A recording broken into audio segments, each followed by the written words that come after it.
السلام عليكم ورحمة الله وبركاته. النهاردة بقى يا جماعة مع سلطة مميزة جدا جدا جدا. مليانة بالفوائد، مليانة بالفيتامينات، مليانة بالألوان الجميلة. يلا نشوف هنعملها ازاي النهاردة.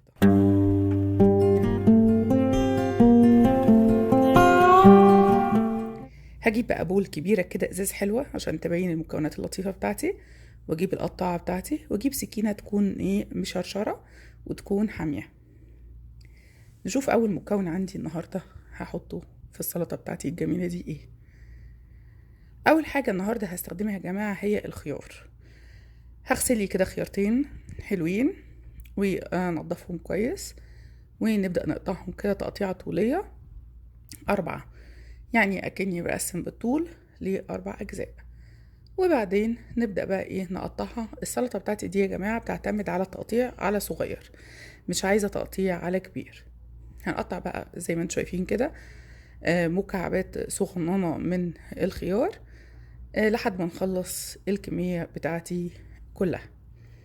طبعا الخيار احنا عارفين ان هو فيه كمية الياف جميلة جدا جدا جدا، بجانب ان هو طبعا من الخضروات بقى المليانة فيتامينز، مليان حاجات مهمة كتير كتير كتير، وطبعا فيه سوائل كتير ومفيهوش سعرات حرارية.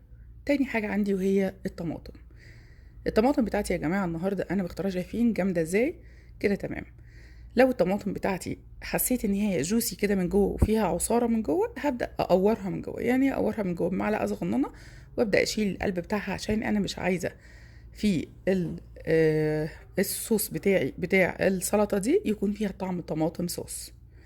هبدا برضو زي ما اتفقنا ان انا بقطع على صغير، يبقى هقسمها نصين بالطول، وبعدين الواحده هقسمها 3 تاني بالطول، وابدا اقطعها لحد ما اخلص كل كميه الطماطم.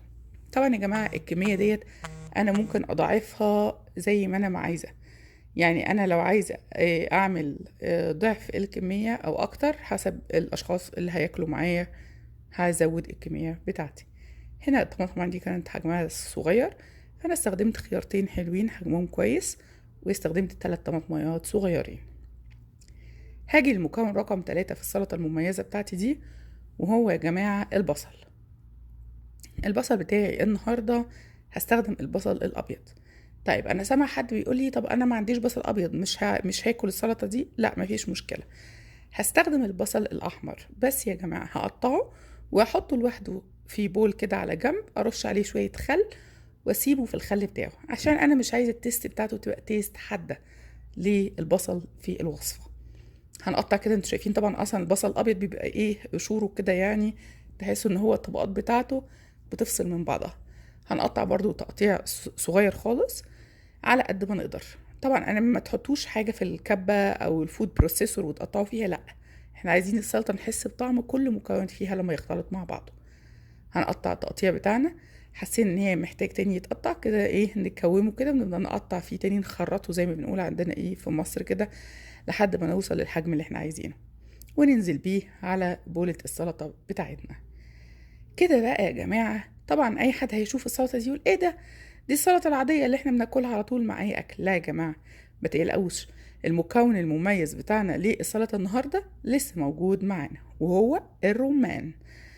الرمان طبعا مفيد جدا جدا جدا. شوفوا بس الاول تفصيصه وبعدين اقول لكم الفوائد بتاعته.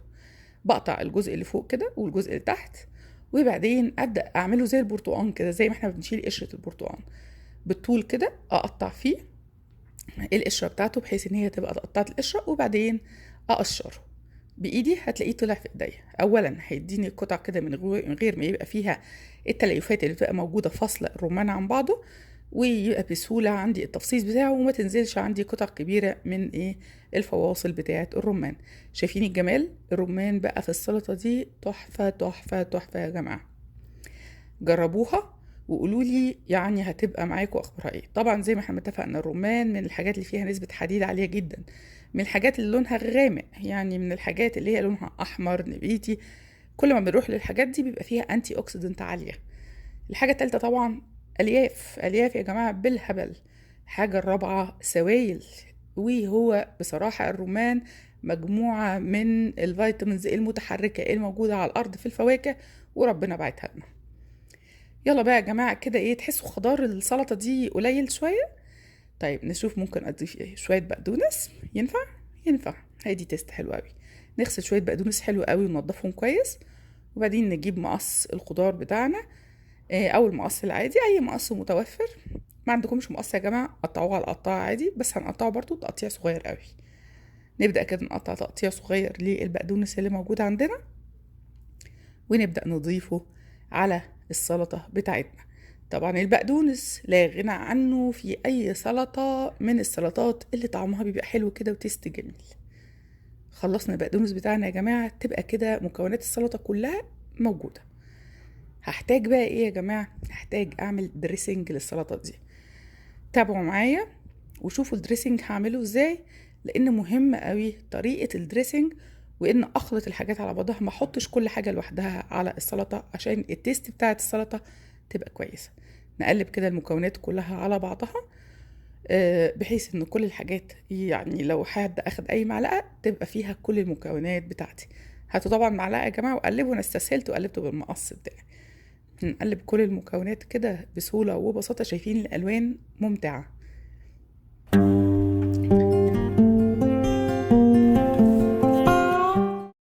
كده يا جماعة. السلطة بتاعتنا هي جاهزة. نجيب بقى بول صغننة تانية كده ازاز عشان اعمل فيها الدريسنج بتاعي المميز للسلطة ديت. اول حاجة في الدريسنج بتاعي هحط الملح بتاعي يا جماعة. اشوف انا ملحي قد ايه، حوالي معلقة صغيرة من الملح. ما تزودوش الملح قوي لان احنا هنحط خل وهنحط مكونات تانية في الدريسنج، مش هحتاج ملح كتير. يبقى معلقة صغيرة من الملح كده اللطيفة نحطها في البول بتاعة الدريسنج. تاني حاجة عندي وهو خل التفاح. لو متوفر عندكم خل التفاح ويلاند جود هيبقى مدي التيست الأصلي بتاعة السلطة ديت. هحط حوالي تلت كوباية من خل التفاح. تمام. لو ما عنديش خل تفاح هعمل ايه؟ هجيب الخل العادي، بس يا جماعة هقلل الكمية عن التلت. يعني ربع تقريبا، هحط ربع تقريبا من الخل العادي. يجي بقى وقت ايه يا جماعة؟ عصير رمان. لو عندي عصير الرمان ويلاند جود هيبقى كويس جدا، ان هو جاهز عندي ومعلب. هاخد منه حوالي نص كوباية من عصير الرمان، ولو مش متوفر هاخد شوية رمان كده من عندي واروح ايه اضربهم في الخلاط. المكون بقى الرئيسي هو زيت الزيتون. لازم كده يا جماعة اضيفه بالراحة. ما ينفعش اضيف زيت الزيتون كده خبط لازق مرة واحدة على الدريسنج بتاعي، لا، لازم احطه شوية شوية. ولازم افضل اقلب في الدريسنج لحد ما الخل اللي تحت والعصير يختلط بزيت الزيتون كويس، والاقي اللون بتاعي بتاع الدريسنج بتاعي بدأ يفتح. شايفين بدأ يفتح يا جماعة مع التقليب المستمر، وما عادش فيه طبقة زيت كده فوق الفاصلة لوحدها، لا، الزيت بدأ يختلط معاه. ممكن اعمل على فكرة الحركة دي في الفود بروسيسور وانزل كده بسرسوب الزيت على الدريسنج بتاعي، هتبقى احسن واحسن. كده يا جماعة خلاص. السلطة بتاعتي بجد ريحتها اصلا تحفة تحفة تحفة. نقلب بقى كل المكونات على بعضها مع الدريسنج بتاعنا، وندوق. ندوق. اوه، او ماي جاد، بجد حلوة قوي قوي قوي، ما شاء الله، بجد جميلة جدا. هنروح بقى نجيب بول صغننة كده ازاز علشان نقدم فيها السلطة. السلطة دي نعملها ونعمل، ممكن نسيبها جاهزة ونعمل الدريسنج ونحطه وقت التقديم. مش محتاج الدريسنج يتساب عليها كتير لان فيها خل وحاجات ممكن تدبل السلطة معايا. جبنا البول بقى يا جماعة، يلا نغرف كده. الله الله الله على الريحة والشكل والطعامة، بجد جميلة جميلة جميلة. جربوها بقى يا جماعة. ايه ده؟ الصوص اوعوا تنسوا. انا السلطة بتاعتي دي جوسي، مش سلطة كده ما فيهاش جوس كتير، لا، دي سلطة جوسي جدا. سلطة تحفة جميلة مميزة. جربوها وقولوا لي ايه الاخبار. وزي ما احنا ما اتفقنا قبل كده، اللي نسي يعمل لنا لايك وسبسكرايب ويشير للقناة بتاعتنا علشان يتابعنا، يفعل الجرس كمان يوصل لكم كل جديد. وزي ما بنقول دايما، استمتعوا.